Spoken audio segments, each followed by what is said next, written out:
Bonjour à tous et à toutes et bienvenue dans Japan Pop, votre podcast sur les animés japonais d'hier à aujourd'hui.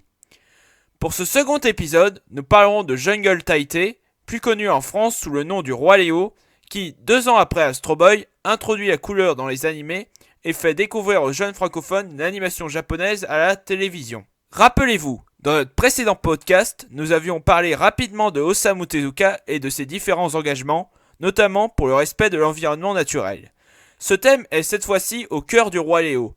En effet, on y suit les aventures de Léo, un lion blanc qui se dresse contre les hommes qui envahissent peu à peu les terres sauvages au dépit des animaux qui vivent dans ces espaces de liberté et de paix. Toutefois, le récit que Osamu Tezuka nous conte n'est pas manichéen, et de nombreux humains vont aider Léo dans son combat aux côtés des animaux.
En 1966, 3 ans après le succès d'Astro Boy, Mushi Productions, le studio d'Osamu Tezuka, nage en plein succès. Après Astro Boy, le studio lance Wonderfree, une adaptation encore d'un manga d'Osamu Tezuka.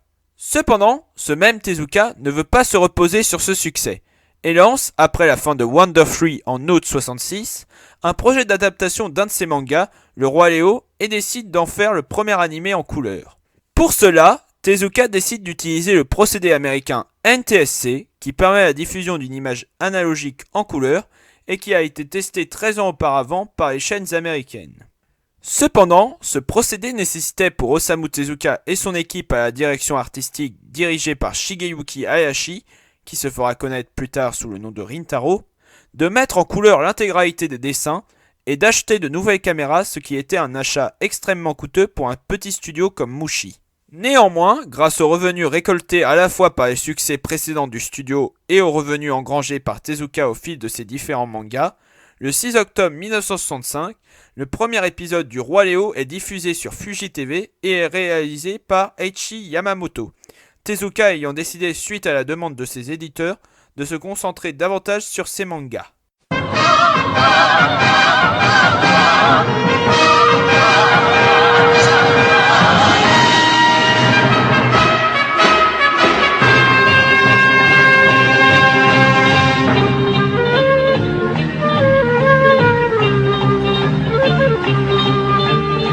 風切る銀の矢流れる縦に嵐を貫く白いししれを挑む夢幸せの国招く朝逆の虹風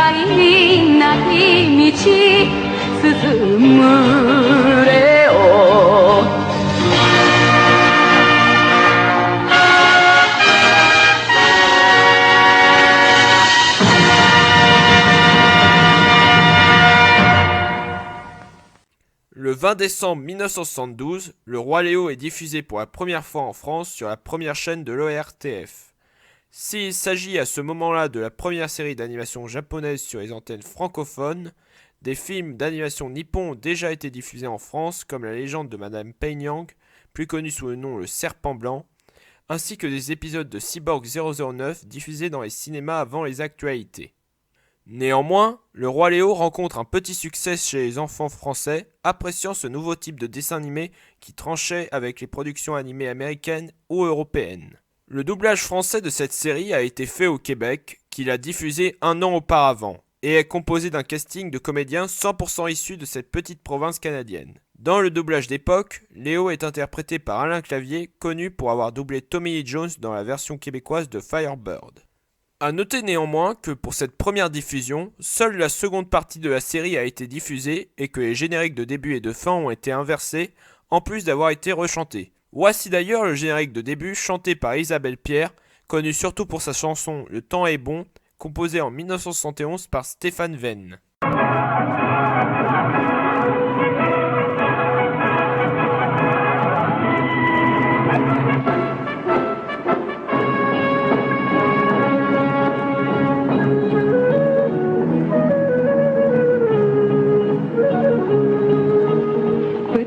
Et grands s'en vont gaiement dans le grand vent des forêts. C'est un plaisir d'appartenir à la famille de Léo. Il n'a peur de rien, les loups tremblent devant lui. Il tient des anciens l'expérience de la vie. Mais il sait quand il le faut parler d'amour.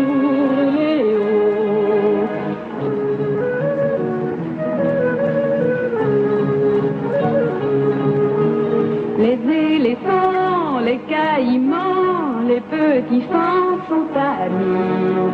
Leur seul désir se réunir sous la bannière de Léo. Il n'a peur de rien, les loups tremblent devant lui. Il tient des anciens l'expérience de la vie. Mais il sait quand il le faut parler d'amour.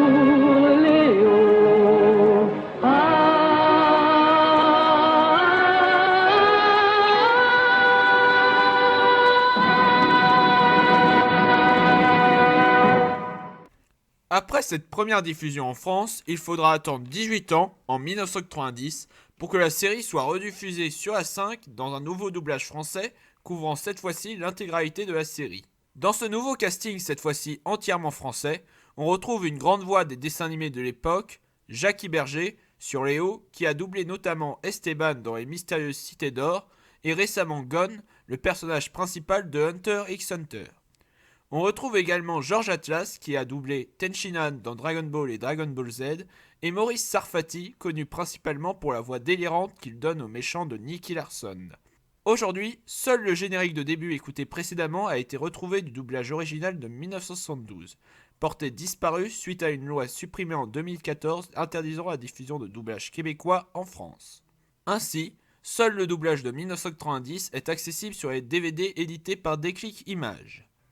En ce qui concerne les suites du Roi Léo, nous pouvons citer la série Jungle Taité de 1984, inédit en France, ainsi que le film Léo, Roi de la Jungle de 1997, qui, plus que d'être une réponse au Roi Lion sorti 2 ans auparavant, est aujourd'hui le meilleur moyen pour redécouvrir ce grand classique sous un œil plus moderne que la série originale. Sur ce, cette émission de Japan Pop est finie.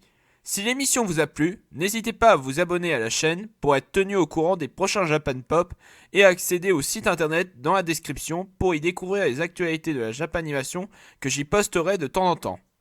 Avant de finir ce numéro, je voudrais remercier Enostos, créateur de la page Wikipédia sur Léo, Jacques Romero sur son long pavé sur l'animation japonaise en France avant Goldorak, disponible sur le site http://www.yamato.free.fr et le site http://www.doublage.quebec.ca pour avoir retrouvé le casting du doublage de 1972. Dans le prochain numéro de Japan Pop, nous parlerons de Ashita no Joe, animé décrit par certains otaku comme le premier shonen neketsu. A raison, c'est ce qu'on veut tâcher de savoir. Sur ce, on se quitte sur le générique du Roi Léo de 1990, chanté par nul autre que Claude Lombard, et intitulé Le Retour de Léo, et on se retrouve très vite sur Japan Pop.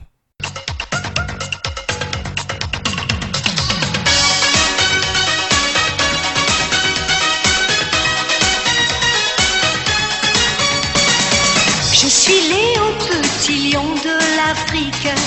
Je suis tout blanc et gentil. Autour de moi, les animaux fantastiques sont mes amis, Oh, oh, oh. Il faut savoir faire régner la justice, partager l'espace et l'eau, et que chacun puisse faire ses caprices, très loin des cages et loin des eaux.